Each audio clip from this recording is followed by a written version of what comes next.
오늘도 이곳 함께 모여 하나님께 예배드리고 계신 여러분 모두에게 우리 주님의 은혜와 평화가 넘치시기를 바랍니다.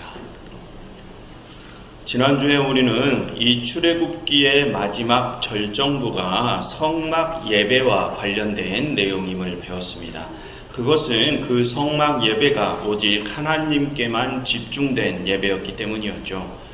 그래서 이 출애굽기는 그 성막 예배를 강조함으로써 백성들로 하여금 우상 숭배를 멈추고 오직 하나님만을 섬기도록 하기 위해서 그 마지막 절정부를 성막 예배와 관련된 내용들로 채웠다고 했습니다. 그럼 여러분, 왜 그 성막 예배가 오직 하나님께만 집중된 예배라고 했습니까? 그 성막을 짓는 과정과 그 속에서 예배를 드리는 과정이 오직 하나님의 명령대로 진행되었기 때문입니다. 뿐만 아니라 여러분, 그 성막이 태초에 하나님께서 창조하셨던 그 처음의 창조 세계와 동일한 모습을 하고 있기 때문에 이 출애굽기의 저자는 그 성막에서 드리는 예배를 온전한 예배라 여겼던 것입니다. 그럼 여러분, 이 성막의 어떠한 부분이 태초의 창조 세계와 동일한 모습을 하고 있을까요? 오늘은 그 이야기를 한번 해보려고 합니다. 그런데 그에 앞서 우리는 먼저 노아의 방주와 이 성막의 모습을 먼저 비교하고 넘어가려고 하는데요. 그것은 그 노아의 방주도 역시 이 성막과 동일한 면을 가지고 있기 때문입니다. 여러분, 화면을 보십시오. 먼저 그 방주와 성막은 하나님의 지시에 의해서 만들어졌다는 공통점을 가지고 있죠. 노아와 모세와 같은 사람들의 생각으로 만들어진 것들이 아닙니다. 그리고 그것들은 하나님의 지시가 사람들의 대표자, 지도자들에게 전달되어 만들어진 것이라는 공통점을 또 가지고 있습니다. 그리고 그 대표자들은 하나님의 은혜를 입고 그 과업을 완수할 수 있게 되죠. 또한 그 대표자들은 오직 하나님의 그 지시사항에 그대로 순종함으로써 그 방주와 성막을 완성하게 됩니다. 그리고 또한 그것들은 동일하게 혼돈을 상징하는 장소 위에 세워지죠. 여러분, 방주는 혼돈을 상징하는 물 위에 띄어지죠. 이 세상을 완전히 멸할 그 혼돈의 물 위에 띄어집니다. 그럼 성막은 어디에 세워집니까? 약속의 땅으로 가는 도중인 광야에 세워지죠. 그럼 여러분, 그 광야는 또 무엇을 상징합니까?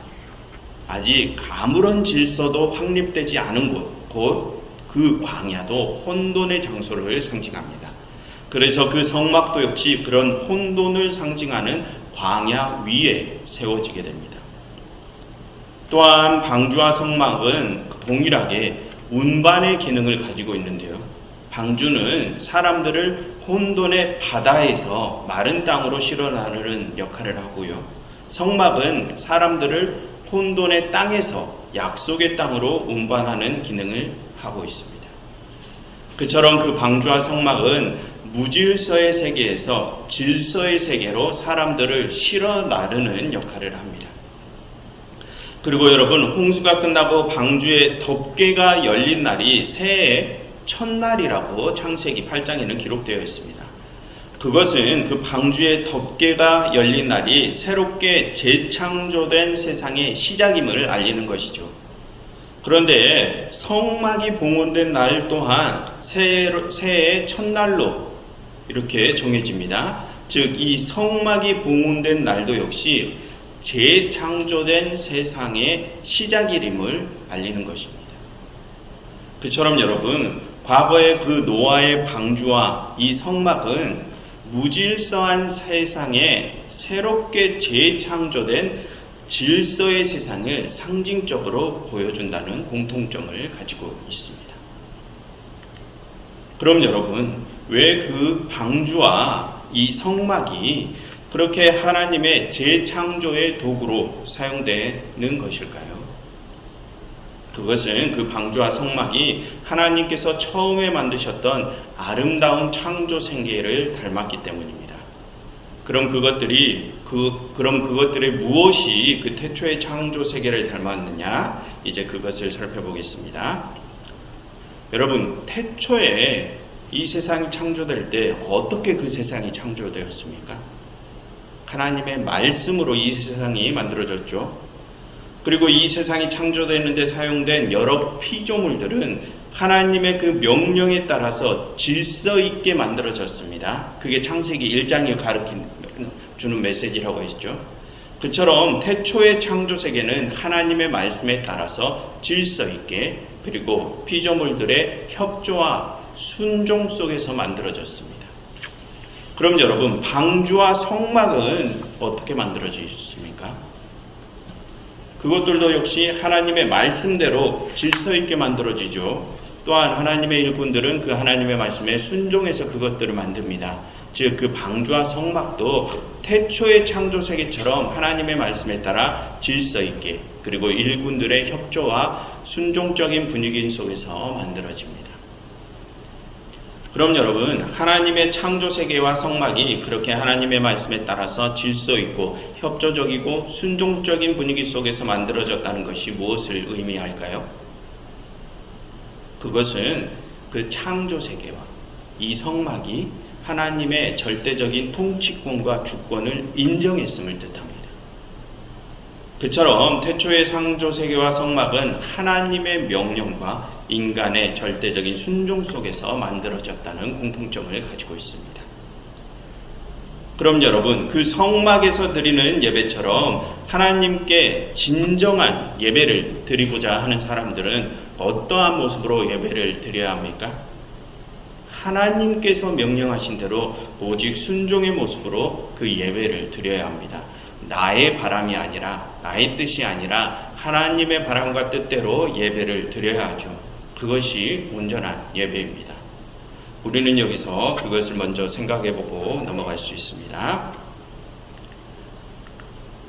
그리고 또 그 창조 세계와 성막은 하나님의 영이 충만해져서 만들어졌다는 공통점도 가지고 있습니다. 여러분, 창세기 1장 2절에는 하나님의 영이 혼돈과 공허와 흑암과 수면 위에 운행하신다고 하면서 창조가 시작되죠. 그렇게 하나님의 창조는 하나님의 영이 충만한 데서 이루어집니다. 그리고 출애굽기 31장을 보면 하나님께서 부살렐이라는 사람을 지명하여 부르시고 그에게 당신의 영을 또 충만케 하시어 회막의 모든 기구들을 만들게 하심을 알 수 있습니다. 그처럼 창조 세계와 성막은 하나님의 영이 충만한 가운데서 만들어졌다는 공통점을 또 가지고 있습니다. 그런데 여러분, 여기서 하나님의 영이 그 부살렐에게 충만해져서 회막 기구를 만드는 일은 곧 누가 그 일을 만드신 것이라고도 할 수 있습니까? 그것은 하나님이 그것들을 만드셨다라고도 할 수 있죠. 왜냐하면 하나님의 영이 그를 움직이셔서 그것을 만들었기 때문입니다. 그래서 우리는 여기서 그 부살렐이 보여주는 모든 행위들이 하나님께서 하시는 행위들을 그대로 보여주는 역할을 함을 알 수 있습니다. 그러니 그 성막을 만드는 일을 하는 그 대표자들은 지금으로 말하면 먼저 하나님의 일을 하기 위해 부름받은 우리 그리스도인들은 그렇게 하나님의 모습을 우리 자신의 모습으로 그대로 보여줄 수 있어야 한다는 것을 또 기억해야 합니다. 그런 사람이 성령이 충만한 사람입니다. 여러분, 잠시 다른 이야기를 드리자면 어떤 교단에서는 방언이나 치유의 능력 같은 것을 받아야 성령 충만한 신앙인이라고 말하는 교단들도 있죠. 하지만 여러분, 이 성경에서 말하는 성령 충만이란 그런 것이 아니라 성령 충만은 거룩하신 하나님의 모습을 우리의 모습으로 그대로 보여줄 수 있는 것을 성령 충만이라고 합니다. 그러려면 방금 말씀드린 대로 우리가 하나님의 말씀에 오직 순종하는 일이 필요하죠. 그렇게 나의 바람을 버리고 오직 하나님의 말씀에 순종하는 것이 성령이 충만한 모습입니다.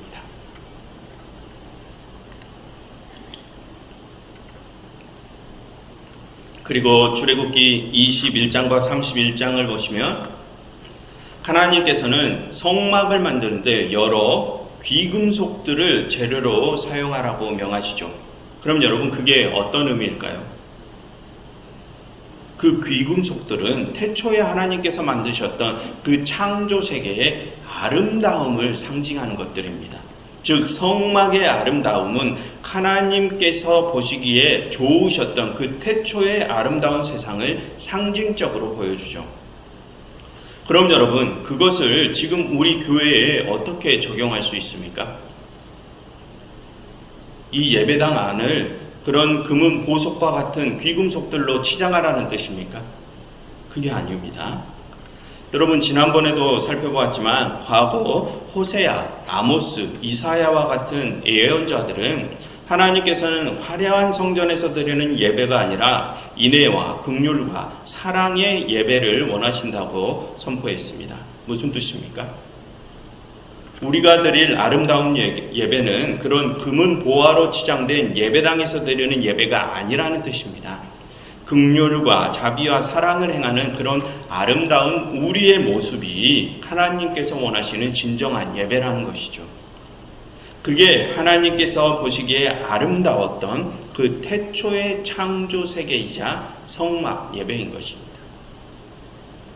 그래서 여러분, 이 성막을 만드는 방법에 나오는 이런 부분들에서 여러 금붙이들을 사용했다고 해서 하나님께서 원하시는 것이 진짜로 그런 금붙이들이라고 생각을 하면 안 됩니다. 그게 아니라 그렇게 성막이 아름다운 것처럼 우리의 삶의 모습을 그렇게 아름답게 만들라는 것이 핵심입니다. 그래서 그렇게 우리의 아름다운 삶의 모습으로 예배를 드리는 일이 우리 교회가 해야 되는 일임을 우리는 또 기억해야 할 것입니다.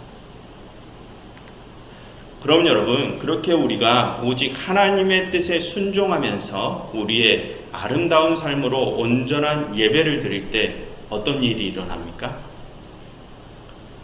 여러분, 아까 성막이 처음으로 봉헌된 날이 새해의 첫날로 지정되었다고 했었죠. 그래서 그 성막이 봉헌되는 날은 재창조된 세상의 시작을 알리는 날이라고 했습니다. 그처럼 하나님께서는 그렇게 온전한 예배가 봉헌될 때 그 예배를 통해서 당신의 창조 사역을 계속 이어가십니다. 그러니 하나님께서 다시 이 세상을 예전에 그 아름다웠던 태초의 세상으로 회복시키기를 우리가 바란다면 우리가 우리의 삶 속에서 하나님의 말씀에 순종하는 모습으로 온전한 삶의 예배를 드려야 하는 일이 반드시 필요하다는 것 또한 우리는 또 기억해야 할 것입니다. 그리고 여러분, 이 성막을 만드는 과정이 소개된 25장부터 31장에는 7번의 하나님의 말씀이 나옵니다. 여러분, 25장 1절을 한번 찾아보시겠습니까?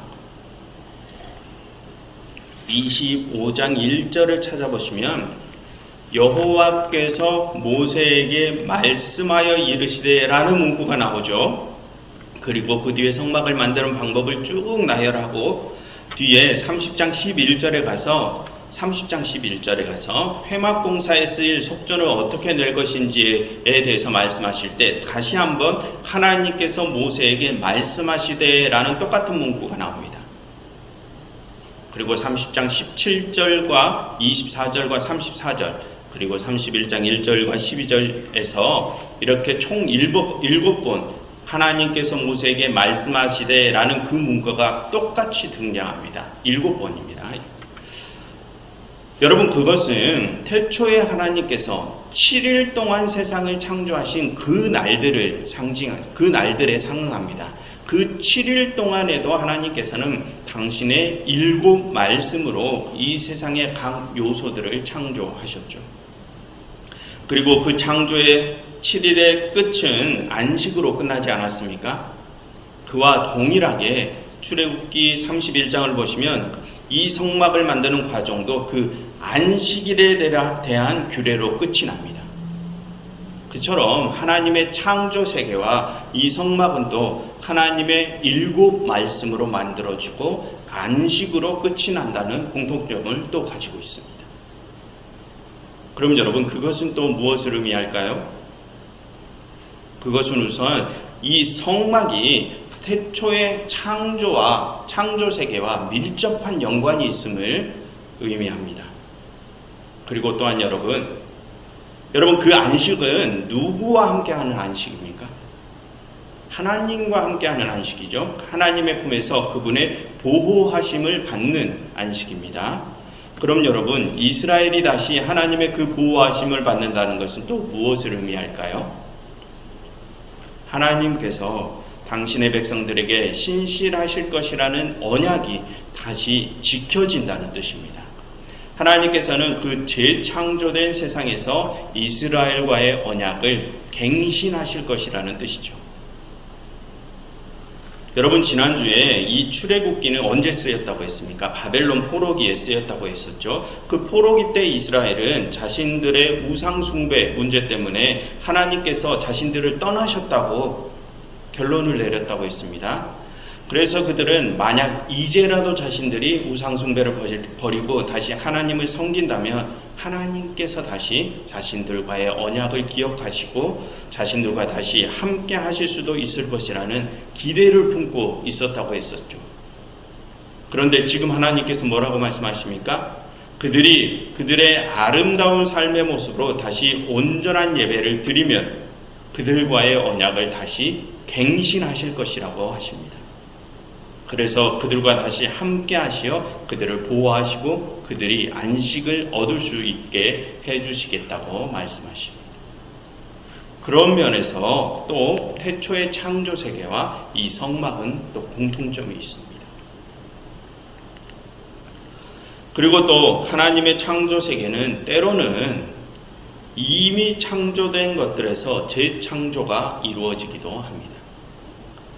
여러분, 창세기 1장 11절에는 이렇게 기록되어 있습니다. 하나님이 이르시되 땅은 풀과 씨 맺는 채소와 각기 종류대로 씨를 가지며 열매 맺는 나무를 내라 하시니 그대로 되었더라 라고 기록되어 있습니다. 그리고 창세기 1장 20절에는 또 이렇게 기록되어 있습니다. 하나님의 이르시되 물은 생물을 번성하게 하라 라고 기록되어 있죠. 즉 하나님께서는 이미 창조하신 것에서 또 다른 창조를 이루신다는 뜻입니다. 여러분, 그것은 성막도 마찬가지죠. 하나님께서는 이미 창조된 여러 물질들로 새로운 창조 세계를 상징하는 성막을 만드십니다. 그처럼 하나님의 창조 세계와 성막은 이미 창조된 것들에서부터 새롭게 재창조가 일어난다는 공통점을 또 가지고 있습니다. 그래서 우리는 그러한 내용을 통하여 하나님의 창조 활동은 지금도 계속해서 반복되어 일어나고 있음을 또한 생각해 볼 수 있습니다. 하나님께서는 그런 반복되는 창조 활동과 재창조 활동 속에서 그 완성을 향해 나아가고 계시죠. 우리는 그것을 또 생각해 볼 수 있습니다. 그리고 아까 잠깐 말씀드렸지만 하나님의 창조 세계와 성막은 하나님께서 보시기에 둘 다 아름답다는 공통점을 또 가지고 있습니다. 창세기 1장에서 하나님께서는 하루하루 당신께서 창조하신 것들을 보시며 그것들이 당신께서 보시기에 좋았다라고 말씀하셨죠. 그리고 성막을 만드실 때 하나님께서는 아름다운 보석들과 거룩한 향기를 더해서 그 성막을 만드십니다. 그처럼 하나님의 창조 세계와 이 성막은 하나님께서 보시기에 아름답다는 공통점을 가지고 있습니다. 그럼 여러분, 그게 또 우리에게 무엇을 생각할 수 있게 합니까? 여러분, 성막은 아름다웠던 하나님의 창조 세계의 원형을 상징적으로 보여준다고 했습니다. 그래서 하나님께서는 성막을 그렇게 아름답게 만드심으로써 사람들이 그 성막을 보고 자신들이 살아가는 세상 또한 그렇게 아름답게 만들어 가게 하려 하십니다. 그렇게 하나님께서는 그 성막을 시작으로 이 세상 전체를 원래 그 아름다웠던 세상으로 회복시켜 가려 하시죠. 그래서 그 성막이 아름다워야 하는 것이 중요합니다. 그럼 여러분, 그게 지금 우리 교회에게 어떤 의미를 줍니까? 여러분, 지금 이 현 시대에 그 성막의 역할을 하는 것이 무엇입니까? 우리 교회죠. 즉, 지금 우리 교회들이 과거의 그 성막의 역할을 감당해야 합니다. 그래서 이 교회가 하나님께서 보시기에 아름다운 곳이 되어야 하고 또한 이 교회를 시작으로 이 세상 전체가 아름답게 회복되어야 한다는 것입니다. 그것을 우리는 또 생각해 볼 수 있습니다. 그리고 마지막으로 창조 세계와 성막은 하나님께서 직접 활동하시는 무대라는 공통점을 또 가지고 있습니다. 여러분, 일반적으로 우리가 생각할 때 성막은 하나님께서 직접 임재하시는 곳이기 때문에 우리는 그것을 성스러운 곳으로 여기죠. 그래서 우리는 그 성스러운 곳을 우리가 일상을 살아가는 다른 영역들과는 다르게 특별한 장소로 생각을 합니다. 그런데 여러분, 하나님께서는 그 성막 안에서만 활동하십니까? 그렇지 않으시죠. 하나님께서는 당신의 창조 세계 전체에서 활동하십니다. 무슨 뜻입니까? 우리가 일상을 살아가는 이 세계에서도 동일하게 활동하신다는 뜻이죠. 그래서 하나님께서 임재하시는 성막이 당신의 백성들이 살아가는 이 물리적인 세상 안에 있는 것입니다. 즉, 신이 살아가는 세상과 우리 인간들이 살아가는 세상이 서로 다른 곳이 아니라는 것입니다. 여러분, 우리는 하나님의 영광이 하늘에 드러난다는 비유적인 표현을 가끔 사용하죠. 그럼 왜 우리는 그러한 표현을 사용합니까? 우리가 그 하늘을 하나님이 활동하시는 공간이라고 여기기 때문입니다. 그런데 방금 신이 활동하는 세상과 우리 인간들이 활동하는 세상이 서로 다르지 않다라고 말씀드렸죠. 그럼 여러분, 하늘에 하나님의 영광이 드러나면 또 어디에도 그 하나님의 영광이 드러나야 합니까?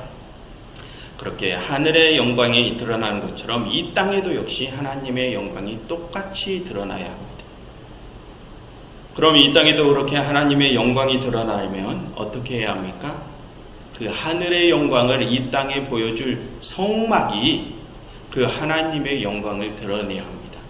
즉, 하나님의 영을 입은 우리 이 교회가 우리의 모습으로 그 하나님의 영광을 이 땅에 드러내야 한다는 것입니다.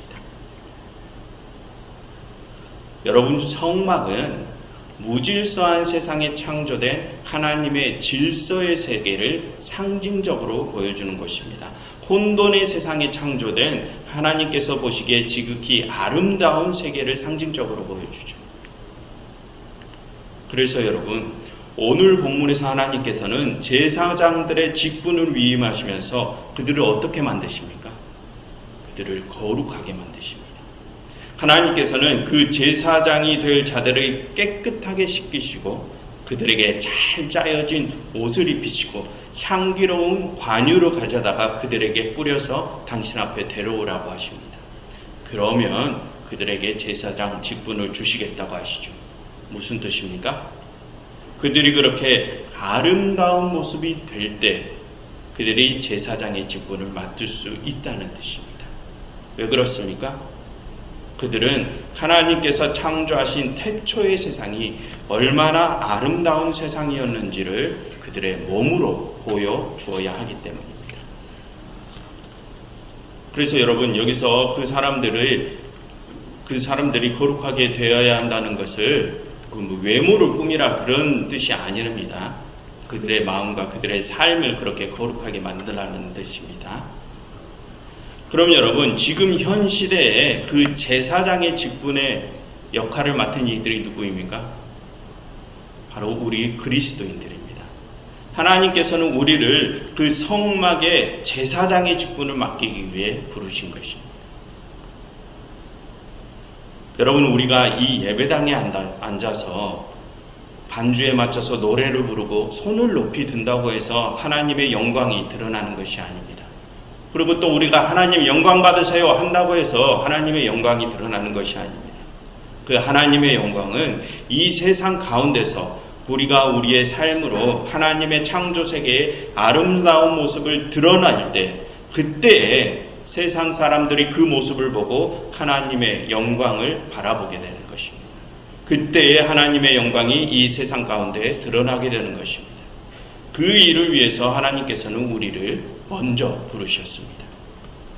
그러니 여러분들께서 하나님의 영광이 이 세상에 드러나기를 원하신다면 그 세상 가운데서 하나님을 닮은 거룩한 모습으로 살아가십시오.